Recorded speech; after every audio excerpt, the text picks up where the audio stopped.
તો હેલો મિત્રો, સ્વાગત છે તમારું અમારી ચેનલમાં। તો આજે આપણે શીખીએ કે સપોર્ટ અને રેઝિસ્ટન્સ ચાર્ટ ઉપર કઈ રીતે ડ્રો કરવા। તો તેના માટે તમારે 3 સ્ટેપ સમજવા ખૂબ જ જરૂરી છે કે જેના થકી તમે સપોર્ટ અને રેઝિસ્ટન્સ ખૂબ આસાનીથી ચાર્ટ ઉપર ડ્રો કરી શકો છો। ચાલો જોઈએ કે 3 સ્ટેપ આપણા ક્યાં ક્યાં છે। તો પહેલો સ્ટેપ છે મિત્રો કે માર્કેટને ચલાવવા માટે 2 પ્લેયરોની જરૂર પડે છે કે જે એક છે બાયર અને બીજો છે સેલર, જેને આપણે ઓપરેટરો પણ કહીએ છીએ।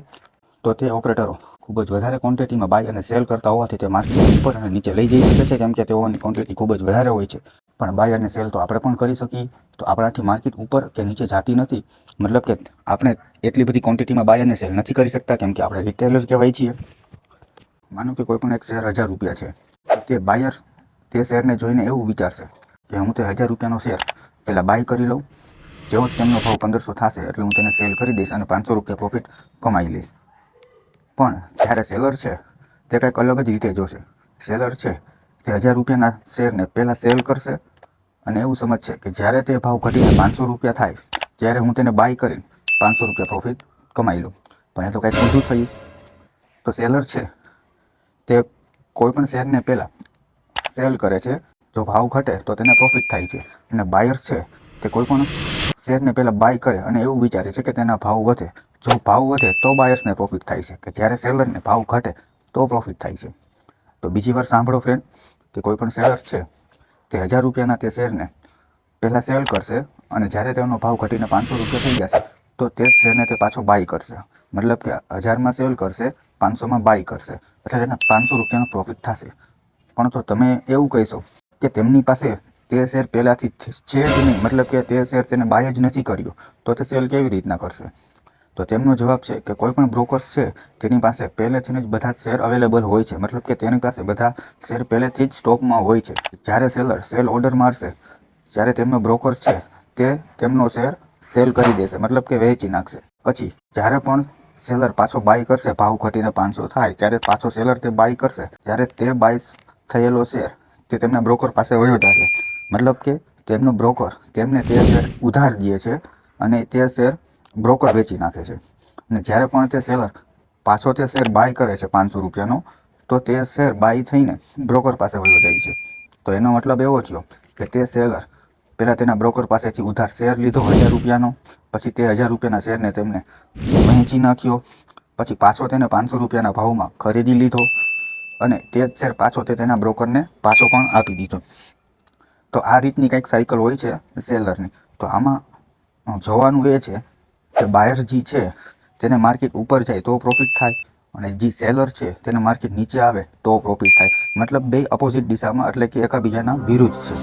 મતલબ કે જે શેર બ્રોકરે 1000 રૂપિયાનો સેલ કર્યો હતો તે શેર સેલર છે તે 500 રૂપિયામાં બાય કરીને બ્રોકરને પાછો આપી દેશે અને 500 રૂપિયા તેમને પ્રોફિટ વધશે। પણ જો તે શેરનો ભાવ ઘટવાની બદલે વધીને 1500 રૂપિયા થઈ ગયો તો સેલરને 500 રૂપિયાનો લોસ પણ ભોગવવો પડે છે। આને શોર્ટ સેલિંગ કહેવાય છે મિત્રો, અને આ તમે પણ ઇન્ટ્રાડેમાં કરી શકો છો। તો તમને ખબર પડી ગઈ હશે કે બાયર અને સેલર કોને કહેવાય। તો મિત્રો જોઈએ હવે બીજો સ્ટેપ, સપ્લાય અને ડિમાન્ડ। એક કંપની છે કે જેને એક સ્માર્ટફોન એટલે કે એક મોબાઈલ તે બહાર લોન્ચ કર્યો, જેની કિંમત રાખી 10,000 રૂપિયા। તો કંપની પાસે માત્ર 1000 પીસ જ હતા કે જે તેને બનાવ્યા હતા, એટલે કે કંપની પાસે લિમિટેડ સ્ટોક હતો અને એક પીસની કિંમત 10,000 રૂપિયા હતી। તો તેમના ફોન માર્કેટમાં વહેંચાવા પણ લાગ્યા, માણસોને ખૂબ જ ગમતા, કેમ કે તે સસ્તા અને સારા હતા। તો થોડા સમય પછી ઘણા બધા કસ્ટમરોએ તે ફોન બાય પણ કરી લીધા હતા। તો કંપની પાસે હવે થોડા ઘણા જ ફોન વધ્યા હતા અને કસ્ટમરો ખૂબ જ વધારે હતા કે જે હજી પણ તે ફોન લેવા ઈચ્છતા હતા। તો કંપનીએ શું કર્યું કે તે જ મોબાઈલની કિંમત 10,000થી વધારીને 15,000 કરી નાખી દીધો, કેમ કે કંપનીને ખબર હતી કે આપણા ફોનની માર્કેટ ખૂબ જ આવી ગઈ છે અને આપણા ફોન બધાને લેવા પણ છે અને હજી કસ્ટમર ખૂબ જ વધારે છે। તો હવે તમે 10,000ના 15,000 પણ કરી નાખશો તો પણ કસ્ટમર બધા આપણા ફોન બાય કરશે। તો એને કહેવાય મિત્રો ડિમાન્ડ, કે એ વસ્તુની ડિમાન્ડ વધી ગઈ છે કે તમે હવે ભાવ પણ વધારી દેશો તો પણ લોકો લેવા તૈયાર જ થશે। અને કંપનીએ 2000 ફોન બનાવવાનો નવો ઓર્ડર ચાલુ કરી દીધો। કંપનીએ 2000 ફોન બનાવી નાખ્યા અને તેમાંથી પણ તે જ 15,000 ભાવમાં જ તે કંપની ફોન વેચતી। થોડા સમય પછી થયું એવું કે તેના કરતાં પણ સારો અને સસ્તો કોઈ બીજી કંપનીએ ફોન લોન્ચ કર્યો, તેની કિંમત રાખવામાં આવી માત્ર 10,000। એટલે સીધી વાત છે કે જે લોકો આમના ફોન લેતા તે હવે 15,000નો ફોન નહીં લે, અને જે 10,000નો હવે સસ્તો ફોન અને આનાથી પણ સારો મળે છે તેની પાસેથી જ ફોન લેશે। તો ધીરે ધીરે બધા માણસો એ બીજી કંપની તરફ આકર્ષાવા લાગ્યા અને બધા કસ્ટમર હવે એ ફોન લેવા લાગ્યા। તો કંપની પાસે પ્રોડક્શન તો ઘણું બધું હતું, મતલબ કે તેમની પાસે ફોન તો ઘણા બધા હતા, તો કસ્ટમર નહોતા. તો મિત્રો એને કહેવાય છે સપ્લાય વધી જવી અને ડિમાન્ડ ઘટી જવી. તો કંપની પાસે ફોન તો ઘણા હતા પણ લેનાર કોઈ નહોતું, મતલબ કે કંપની પાસે સપ્લાય હવે ઘણી બધી થઈ ગઈ હતી પણ તેમની પાસે કોઈ પણ લેનાર નહોતું. એટલે કંપનીને ખોટ ન જાય એટલે કંપનીએ તે ભાવ 15,000થી ઘટાડીને પાછો 10,000 ઉપર કરી નાખ્યો, જેનાથી કંપનીને પૂરેપૂરી ખોટ ન જાય. તો મિત્રો તેને કહેવાય છે સપ્લાય અને ડિમાન્ડ. કે જ્યારે ડિમાન્ડ વધારે હોય તો ત્યારે તેના ભાવ ઊંચા વયા જાય છે, મતલબ કે જ્યારે સપ્લાય ઘટી જાય તો ડિમાન્ડ વધે છે અને ડિમાન્ડ વધે તો તેના ભાવ પણ ઊંચા વયા જાય છે.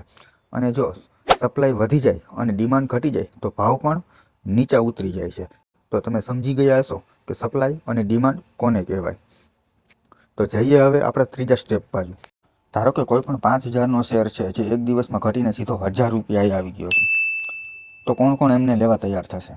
તો તેનો જવાબ છે કે બધા લેવા તૈયાર થશે, કેમ કે જે શેરની કિંમત 5,000 હતી એક જ દિવસમાં 1,000 રૂપિયાએ આવી ગયો.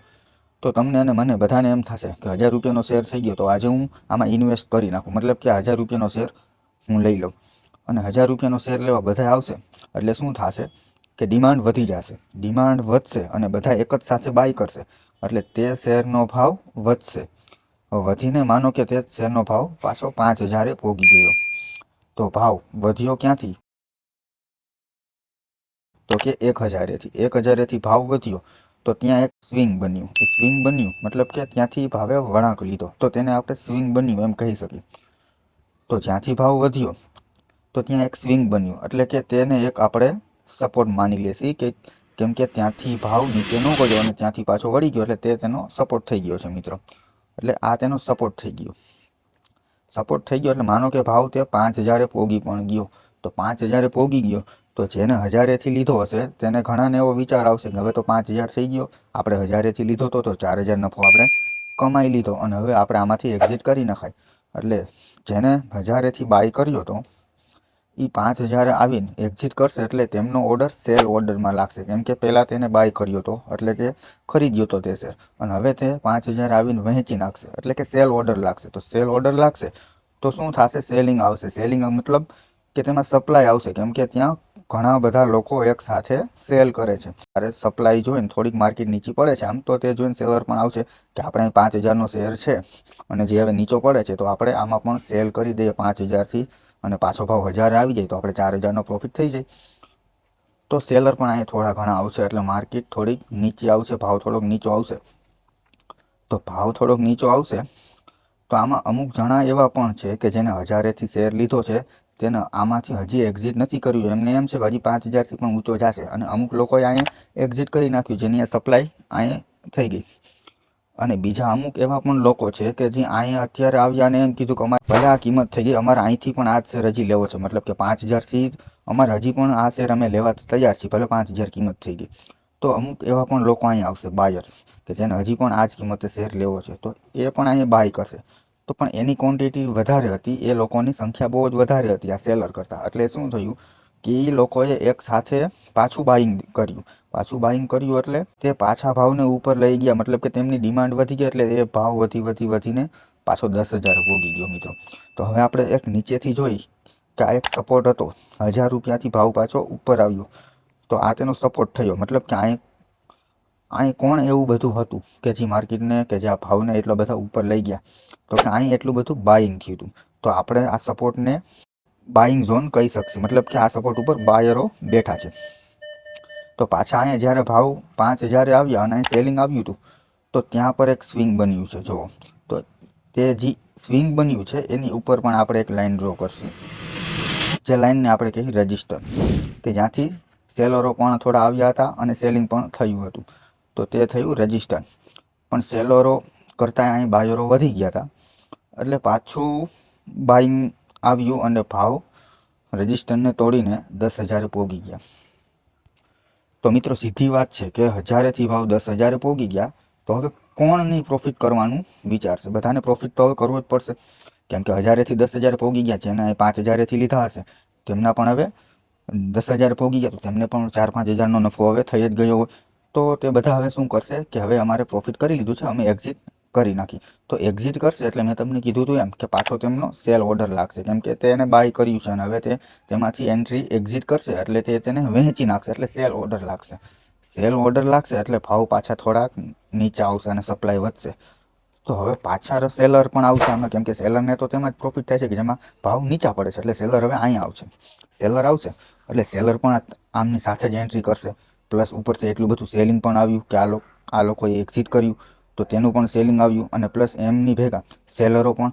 એટલે હવે માર્કેટમાં એકાએક સેલિંગ સપ્લાય આવશે એટલે એકાએક ભાવ ઘટી જશે મિત્રો. ઘટી જશે એટલે ઘટીને ક્યાં જશે કે જે પહેલાં એક રેઝિસ્ટન્સ હતું કે જ્યાંથી ભાવ પુલબેક, મતલબ કે જ્યાંથી ભાવ પાછા નીચે આવ્યા હતા તો તે રેઝિસ્ટન્સ હતું ત્યાં સુધી ભાવ જશે, પણ તે હવે એક સપોર્ટનું કામ કરશે. કેમ કે ભાવ ઘટીને નીચે આવે છે તો એ તે રેઝિસ્ટન્સ માથે આવે છે તો તે સપોર્ટનું કામ કરશે. હવે તે જ રેઝિસ્ટન્સ હવે એક સપોર્ટનું કામ કરશે.